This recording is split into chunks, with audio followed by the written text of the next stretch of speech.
اصول فقہ میں یہ نو سے زیادہ چیزیں ہوتی ہیں، تو مستحب وغیرہ یہ چیزیں، اور پھر اس کے بعد اگر آپ دوسری طرف جا کے دیکھیں تو وہاں خلاف اولا یعنی نامناسب چیز، پھر مکروہ تنزیہی، پھر مکروہ تحریمی، پھر اس کے بعد حرام. تو یہ 9 یا سے زیادہ کے ہمارے پاس وہاں پر اصول موجود ہوتے ہیں. اب یہاں پر آپ خود سوچیں کہ عید میلاد النبی منانے کا جو عمل ہے یہ کس میں آ رہا ہے؟ کیا یہ فرض میں آ رہا ہے؟ نہیں، آپ اس کو فرض نہیں کہتے. اور فرض کی 3 قسمیں ہیں: فرض شرعی جس کا منکر کافر ہوتا ہے، نماز، روزہ، حج، زکوٰۃ، اور فرض عین اور عرفی، اور تیسرا فرض کفایہ. بعض 2 ہی بناتے ہیں، فرض عین شرعی کو اس میں داخل کر دیتے ہیں، اور فرض کفایہ جیسے نماز جنازہ آپ پڑھتے ہیں، یعنی 1-2 پڑھ لیں تو سارے بستی والوں کی طرف سے کافی ہو جاتا ہے. تو اب عید میلاد النبی کا یہ جو سلسلہ ہے مروجہ، یہ فرض میں تو نہیں آتا، فرض کی 3 قسموں میں نہیں آ رہا، آپ خود بھی مانتے ہیں. پھر اگر آپ اس کو نیچے لائیں واجب میں، تو آپ واجب میں خود نہیں مانتے. واجب لعینہ ہی، اپنی ذات کے اعتبار سے، لذاتہ ہی، جیسے وطر واجب آپ پڑھتے ہیں، یا لغیرہ ہی، غیر کی وجہ سے واجب ہونے والا، مثلا نفل شروع کیے توڑ دیے تو واجب ہو گئے، آپ پر توڑنے کی وجہ سے واجب ہوئے ہیں، غیر کی وجہ سے. تو واجب کی 2 قسموں میں یہ نہیں آ رہا، آپ بھی مانتے ہیں، لیکن اہتمام آپ اس پر فرض اور واجب کی طرح کرتے ہیں، اگرچہ کہتے ہیں اس کو مستحب ہے. اچھا، پھر اس سے نیچے آئیں سنت عادیہ، عادت والی سنتیں، تو وہ تو محبت کا تقاضا ہوتی ہیں، وہ شریعت کا مطلوب نہیں ہے کہ آپ کریں گے، نہیں کریں گے تو گنہگار ہوں گے. جیسے آپ علیہ السلام کا پگڑی پہننا، خوشبو لگانا، مسواک کرنا، آپ علیہ السلام کا دھوتی باندھنا، اس طرح کے جو سلسلے ہیں. اور پھر سنت شرعیہ، جس کو سنت عادیہ کو زائدہ بھی کہتے ہیں، سنت شرعیہ کو سنت ہدا بھی کہتے ہیں، شریعت میں مطلوب.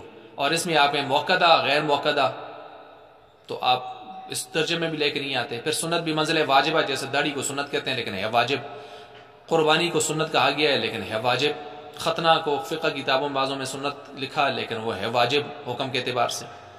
تو آپ سنت کی کس قسم میں اس کو لا رہے ہیں؟ نہیں لا رہے، اور آپ لاتے بھی نہیں ہیں سنت میں اس کو، آپ اس کو لاتے ہیں مستحب کے درجے میں.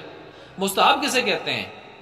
جس کو ما فعلہ النبی صلی اللہ علیہ وسلم مرۃ او مرتین فی حیاتی، جس کو آپ علیہ السلام نے اپنی زندگی میں کیا ہو 1-2 مرتبہ کم از کم، پھر کم از کم تو کتنا کیا ہو نا، یا پھر صحابہ میں سے کسی صحابی نے اس کو کیا ہو اور وہ عمل آگے چل پڑا ہو امت میں. جیسے ہم کہتے ہیں نا قبر کے اوپر تلقین پڑھنا، تو جو اس میں حضرت عبداللہ بن عمر رضی اللہ عنہ نے یہ کام کیا تو ہم نے اس کو لے لیا. اب آپ علیہ السلام نے صاحب جو ہے خلفائے راشدین سے، یہ تو ہمیں عمل نہیں ملا، یہ تو تلقین والا عبداللہ بن عمر رضی اللہ عنہ سے ملا جو آپ علیہ السلام کے دور میں بچے تھے، لیکن ایک مشہور صحابی ہیں، بڑے ہی زیرک صحابی ہیں، بڑے صاحب علم صحابی ہیں، ہم نے اس کو مستحب کہہ دیا. لیکن آپ کم از کم اس دور سے ایک دلیل تو دکھائیں نا کہ اس کے مستحب ہونے کی. مستحب 7ویں صدی ہجری سے جو عمل شروع ہوا، اس کو مستحب دنیا کے کون سے فقیر نے یا اصولی نے کہا ہے؟ وہ کہہ سکتا ہے کوئی؟ نہیں کہہ سکتا. تو اس وجہ سے مستحب بھی نہیں ہے، اور مستحب نہیں ہے تو مندوب بھی نہیں ہے. بعض لوگ مستحب اور مندوب میں فرق کرتے ہیں، لیکن مستحب اور مندوب کچھ بھی نہیں ہوگا اس میں. رہے گا مباح، تو مباح وہ ہوتا ہے جس کے کرنے میں ثواب ہو، نہ کرنے میں کوئی عذاب نہ ہو.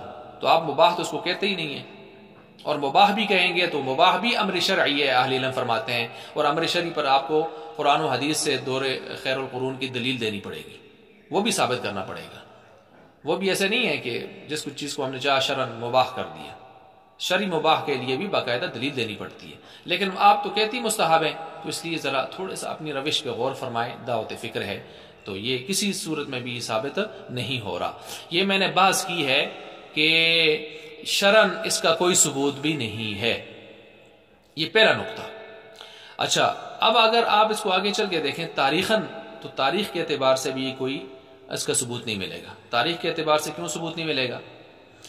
تاریخ کے اعتبار سے اس طرح اس کا ثبوت نہیں ملے گا کہ آپ علیہ والسلام سے یہ ثابت نہیں، قرآن میں کہیں ثابت نہیں، احادیث سے ذخیرہ احادیث میں ثابت نہیں، آپ کی سنت اور آپ کے سیرت میں کہیں بھی یہ ثابت نہیں، آپ کے صحابہ کرام خلفائے راشدین اور بعد کے سارے صحابہ تابعین تبع تابعین 220 سال خیر القرون سے ثابت نہیں. ابو بکر رضی اللہ عنہ کے دور میں جو ہے دیکھیں وہ بادشاہ گزرے، خلیفہ گزرے 2 سال، ان کے دور میں بھی 2 مرتبہ ربیع الاول آیا، 12 ربیع الاول، لیکن انہوں نے یہ کوئی اس طرح کے سلسلے نظر نہیں آتے، حالانکہ ان سے بڑا محبت رکھنے والا عشق رکھنے والا کون ہے؟ اور حضرت عمر رضی اللہ تعالیٰ عنہ کے دور میں 10 مرتبہ آیا ربیع الاول، 12 ربیع الاول. حضرت عثمان غنی صلی اللہ علیہ وسلم کے دور میں 12 مرتبہ ربیع الاول آیا. حضرت علی صلی اللہ علیہ وسلم کے دور میں آیا, اور حضرت معاویہ صلی اللہ علیہ وسلم کے دور میں, حضرت عثمان کے دور میں 12 مرتبہ, حضرت علی کے دور میں 4-5 مرتبہ, حضرت معاویہ کے دور میں جب وہ خلیفہ اور امیر رہے ہیں تو اس وقت 19 مرتبہ, اور جو پہلے سلطنت میں وہ جو ہے گورنر رہے ہیں تو وہ تو 20-22 سالہ, اس مرتبہ 20-22 مرتبہ وہ بھی آیا. عمر بن عبدالعزیز رحمۃ اللہ علیہ کی دور خلافت میں دیکھیں, وہاں پر بھی جو ہے یہی سلسلہ ہے. تو وہاں بھی عمر بن عبدالعزیز رحمۃ اللہ علیہ دور میں 2 مرتبہ آیا, وہاں بھی ہمیں یہ سلسلہ نظر نہیں آتے. امام ابو حنیفہ رحمۃ اللہ علیہ 40 مرتبہ, خواجہ بہاؤالدین زکریہ ملتانی 70 مرتبہ, شاہ شمس تبریز کے دور میں 53 مرتبہ, اور شیخ عبدالقادر جیلانی محبوب سبحانی رحمہ اللہ کے دور میں 58 مرتبہ, اور چشتی صاحب کے معین الدین چشتی صاحب کے دور میں 61 مرتبہ, اور غزالی امام غزالی کے دور میں 51 مرتبہ, حسن بصری رحمۃ اللہ علیہ کے دور میں, ابن قیم, ابن تیمیہ, امام بخاری, اسی طرح جو ہے امام مسلم, امام نسائی, امام ترمذی, امام ابن ماجہ, امام نسائی, اور امام بخاری کے استاذ ان کو دیکھ لیں, مصنف ابن عبد الرزاق والوں کو دیکھ لیں, ان کو دیکھ لیں, مصنف ابن ابی شیبہ والوں کو دیکھ لیں. تو بڑے بڑے محدثین, مفسرین, شارحین, ان کے دوروں میں کئی مرتبہ یہ ربیع الاول گزرا ہے, لیکن کسی کی زندگی میں, کسی کی تشریح میں, کسی مفسر کی تفسیر میں, کسی محدث کی شارح کی تشریح میں, حدیث میں تشریح کرتے ہوئے کہیں بھی ہمیں اس کا کوئی دور پار تک ذکر نہیں مل رہا. تو تاریخی اعتبار سے ہم دیکھ سکتے ہیں کہ اس کا کوئی وجود ہمیں تاریخ میں پیچھے نہیں, خاص کر 6 صدیوں میں اس کا کوئی وجود ہمیں نظر نہیں آ رہا. اور تاریخ کے اعتبار سے اس طرح بھی آپ دیکھ سکتے ہیں کہ دیکھیں کہ آپ علیہ السلام کی جو ولادت ہے اس میں کتنا زیادہ اختلاف ہے. بعض کہتے ہیں 1 ربیع الاول, بعض کہتے ہیں 2 ربیع الاول, بعض کہتے ہیں 8 ربیع الاول, بعض کہتے ہیں 9 ربیع الاول, بعض کہتے ہیں 12 ربیع الاول, شیعہ کہتے ہیں 17 ربیع الاول, اور شیخ عبدالقادر جیلانی رحمۃ اللہ علیہ نے انہیں تو طالبین میں 10 محرم بھی کول لکھا ہے, 10 محرم الحرام, یعنی وہ دوسروں کا جو دن ہوتا ہے. تو اتنا زیادہ اختلاف, بلکہ امام احمد رضا خان صاحب جو واقعی علم کے بہت بڑے اونچے مینار تھے, معذرت کے ساتھ عرض کرتا ہوں یہاں ان سے بھی آپ حضرات نے اختلاف کیا ہے, ہمارے حضرات نے اختلاف کیا ہے. تو وہ تو اپنے فتاوی رضویہ میں لکھتے ہیں کہ آپ کا ولادت باسعادت کا جو دن ہے وہ 8 ربیع الاول ہے, اور عبداللہ بن عباس اور حضرت جبیر رضی اللہ عنہ سے باقاعدہ 2 صحابہ سے نقل کی ہے, تحقیق کی ہے اس پر باقاعدہ 8 ربیع الاول. لیکن یہاں پر آپ ان کی بھی خلاف ورزی کر گئے, ان کی تحقیق 8 ربیع الاول کی ہے اور آپ 12 کو لے کے بیٹھ گئے. تو یہاں اس مسئلے میں بھی, اور وہ جو حیلہ اسقاط کا مسئلہ ہے دوران قرآن کا میت پر جنازے کے بعد, اس میں بھی انہوں نے ساری زندگی یہ نہیں کیا, اور اس کی وہ انہوں نے فرمایا کہ جس شخص کی یہاں پر روایتیں پیش کی ہیں تو وہ اتنا یعنی ایک ان پڑھ سا آدمی تھا کہ اس کو عربی عبارتیں بھی صحیح بنانی نہیں آتی تھی, اور ساری روایات اس پر جو روایات ہیں وہ موضوع اور من گڑت ہیں, وہ حیلہ اسقاط کے منکر ہیں, لیکن شوق سے کرتے ہیں آپ وہاں پر.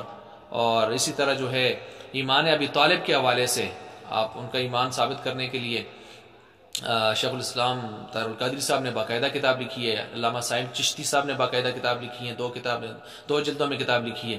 تو بڑا زور شور لگاتے ہیں لیکن بحث کرتے ہیں اس پر, اور انہوں نے جو ہے باقاعدہ اس پر رسالہ لکھا ہے, شرح المطالب فی مبحث ایمان ابی طالب.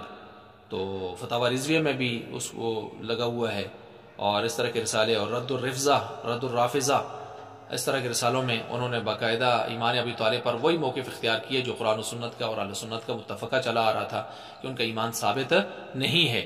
لیکن یہاں پر آپ ان کے خلاف چلتے ہیں. اس طرح کی اور بہت ساری چیزیں جن میں وہ خلاف کر رہے ہیں. تو یہاں تو وہ 8 ربیع الاول کہہ رہے ہیں. تو اس وجہ سے تاریخی اعتبار سے دیکھا جائے تو تاریخی اعتبار سے بھی یہ چیز ثابت نہیں ہوتی. باقی تیسری چیز ہے اخلاقاً دیکھیں, فتاوی رضویہ میں احمد رضا خان صاحب نے ہی 12 ربیع الاول لکھا ہے نا, وفات آپ علیہ السلام کی.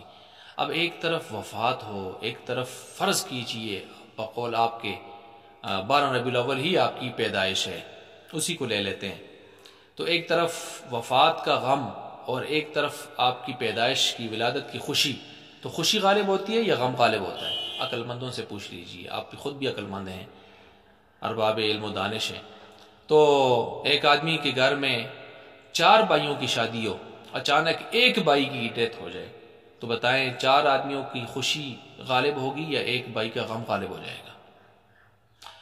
تو اس وجہ سے اس کا لحاظ بھی ہمیں کرنا چاہیے۔ اگر 12 وفات، جیسے کہ احمد رضا خان صاحب نے ہی اس کو یہاں ترجیح دی ہے کہ 12 کو وفات ہے آپ کی، 8 کو آپ کی ولادت ہے، تو اس کو، اور دیگر اس طرح کے حضرات نے لکھا ہے، تو پھر ایک طرف وفات کا غم ہے، اس کو بھی دیکھ لینا چاہیے، اور کہیں ایسا نہ ہو کہ وفات والے دن خوشیاں منانا یہ سلسلہ ہمارے جو ہے وہ ہم کرتے رہیں، تو یہ محبت کی نشانی ہوگی یا کچھ اور ہوگا، یا آپ خود سمجھ سکتے ہیں۔ اخلاقی اعتبار سے بھی ہمیں ان چیزوں کو چھوڑ دینا چاہیے۔ اور پھر اس کے ساتھ ساتھ ہمیں چوتھے نمبر پر اگر ہم دیکھیں، عرفاً بھی یہ چیز ثابت نہیں ہے۔ عرفاً کی مثال کیا ہے؟ عرفاً اس طرح ہے کہ جیسے ایک شخص پاکستان میں ہے، اس کا بیٹا سعودیہ میں ہے، مکہ میں رہتا ہے۔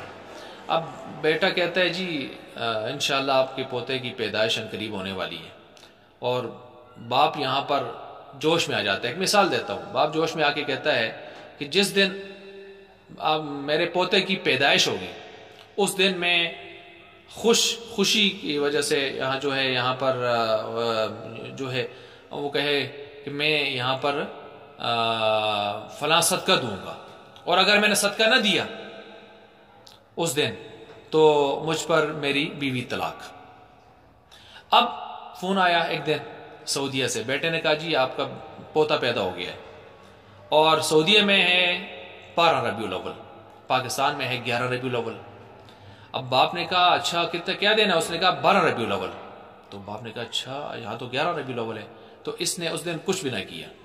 دوسرے دن جا کر 12 ربیع الاول پاکستان میں تھا، وہاں 13 تھا، تو اس نے اس دن جا کر صدقہ خیرات کیا اور اپنا وہ سلسلہ پورا کیا۔ اب بتائیں طلاق ہوگی یا نہیں ہوگی؟ ہو جائے گی۔ کیوں؟ جس دن پیدا ہوا وہ بے شک 12 کا ہو، یہاں 11 ہے، اس کو کر لینا چاہیے تھا۔ تو اگر یہ 12 ربیع الاول ہی ہو تو 12 ربیع الاول مکہ کا ہوا نا، پاکستان کو تو نہ ہوا۔ تو پاکستان کا 12 ربیع الاول، پاکستان کا 12 ربیع الاول لے کے ہم بیٹھ گئے، تو ہمیں پھر پاکستان والا 12 ربیع الاول لینا چاہیے، مکہ والا 12 ربیع الاول یعنی سعودیہ والا 12 ربیع الاول لینا چاہیے نا۔